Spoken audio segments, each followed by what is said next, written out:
अस्सलाम वालेकुम viewers, welcome to my YouTube channel. आज हम आप लोगों को लाए हैं बहुत ही मज़ेदार मकई और आलू की रोटी। सबसे पहले 5 दरमियानी साइज़ के आलू लेंगे और उनको अच्छी तरह से उबाल कर कद्दूकश कर लेंगे। फिर हमने मकई का आटा लिया है 1 कप, उसमें आधा कप गंदम का आटा शामिल करके उसमें 1 चम्मच अजवाइन शामिल कर देंगे।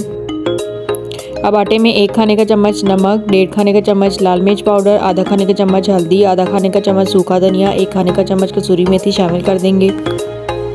अब आटे में हरा धनिया और मैश किए हुए आलू शामिल करके उसको थोड़ा थोड़ा पानी डाल के अच्छी तरह से गूंद लेंगे।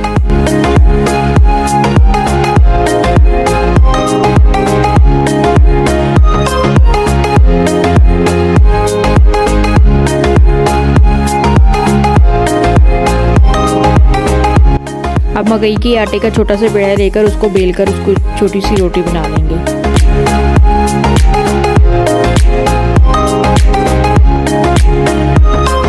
और ये हमारी मज़ेदार सी मकई और आलू की रोटी तैयार है।